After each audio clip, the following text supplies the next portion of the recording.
서는 태양은 집에 가고 수줍은 별들은 네, 매혹의 기술, 오늘은 신의자 뺏기라는 제목으로 강의를 하도록 하겠습니다.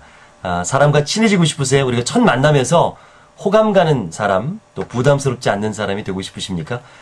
그런 경우 있잖아요. 누굴 딱 만났는데 왠지 부담스러운 거, 나랑 좀 가까워지고 싶어 하는 건 알겠는데 너무 가까이 다가와서 부담스러운 경험 있으시죠?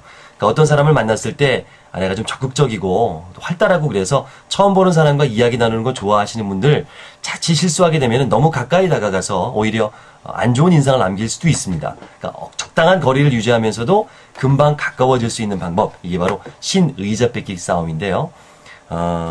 보통 보면 아까 지난 시간에도 얘기했습니다만은 사람마다 영역이 있다 그랬잖아요. 비즈니스 영역은 1.2m 정도에서 이야기를 나눌 때 편하다라고 하는데, 이 사람이 영역을 이렇게 거리를 둘 때 사람이 눈이 이제 앞에 있지 않습니까? 이 시야 각도가 약 120도라고 얘기를 하는데, 앞쪽에는 굉장히 집중을 많이 하죠. 그래서 앞쪽을 보고 있으니까. 하지만 의외로 옆쪽에는 좀 약해요. 그러니까 앞에 사람이 있을 경우에는 집중을 하고 경계를 두고 그렇지만 옆에서 다가왔을 경우에, 옆에 서 있을 경우에는 의외로 경계심을 늦추는 경우가 있습니다.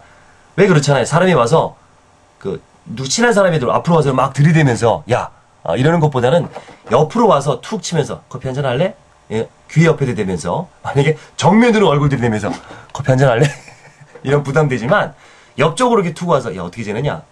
뭐 귓속말 하는 것처럼 야 괜찮냐 요즘? 이렇게 옆으로 이렇게 다가서게 되면 왠지 부담이 좀 덜하는 경험이 있으실 거예요. 그러니까 처음 보는 사람과 좀 가까워질 때도 그런 심리, 그런 좀 요령을 응용하면 되겠죠. 그래서 제가 세일즈맨들을 강의할 때, 세일즈맨들을 이제 갈 때 계약을 맺거나 비즈니스 관계로 이야기를 할 때는 1대1로 마주보고 하는 것보다는 45도 각도로 비스듬히 앉는 게 좋다.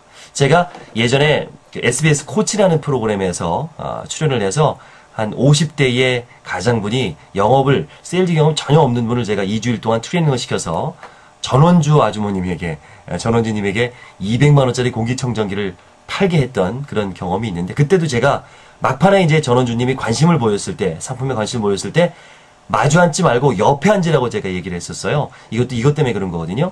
어떤 계약을 하거나 비즈니스 관계에 있을 때 가능하면 옆자리에 앉았을 때 좀 경계심을 늦추는 경향이 있습니다. 그러면 이성에게 다가갔을 때 어떻게 되느냐. 요즘 오뎅바가 많이 유행이 되고 있죠. 예전에 꼬치집이었고, 오뎅바도 그런 심리가 작용을 합니다. 또 횟집 가면은 일식집 가거나 참치횟집 가면은 이렇게 마주 앉는 집도 있지만, 마주 앉는 테이블도 있지만, 이렇게 주방장을 앞에다 놓고 이렇게 옆으로 나란히 앉는 그런 데가 있죠. 가능하면 거기 앉으시는 게 훨씬 편안하게 대화를 나누실 수 있어요. 처음 보는 사람과 아직 가까워지지 않은 이성일 경우에는 나란히 옆에 앉아서 오뎅바에서 오뎅꼬치를 먹는다든가, 아니면 횟집에서 회를 먹는다든가 해서 나란히 옆에다 두고 했을 때 그만큼 경계심을 늦출 수가 있습니다. 자, 이걸 응용하면 되겠죠? 내가 우리 직장에서, 아니면 어느 교회 모임에서 저 친구랑 좀 친해지고 싶어, 저 이성과 좀 친해지고 싶어, 저 부장님과 좀 친해지고 싶어, 이럴 경우는 어떻게 합니까? 무슨 연수회라든가 어디 강연 이런 거 보러 갔을 때 그 사람이 딱 앉은 자리를 딱 보고 바로 옆으로 달려가서 옆자리에 앉는 거죠. 옆자리에. 그리고 한 1교시가 끝나거나 아니면 쉬는 시간에 가볍게 눈인사를 한다거나 이럴 경우엔 금방 친해집니다. 저도 강의를 나가서 처음 보는 무슨 그룹이라든가 이럴 때 한 1박 2일 정도 연수를 할 경우에는 첫 시간에 친해지기 위한 이런 여러 가지 레크레이션과 게임을 하게 되는데, 옆 사람과 먼저 친해지게 하기 위해서 손을 잡는다든가 인사를 나눈다든가 이렇게 게임을 한다든가 그런 걸 많이 시키거든요. 그러면 금방 친해져요, 옆 사람하고는. 하지만 이 마주보고 뭘 이거 시키면 굉장히 부담스러워 하더라고요. 자, 처음 보는 사람과 조금 더 다가가고 싶으십니까? 아니면 또 기존에 관계를 맺고 있지만 더 깊어지고 싶으십니까? 그러면 옆자리를 빼주세요. 옆자리에 앉으시면 친해질 수 있습니다.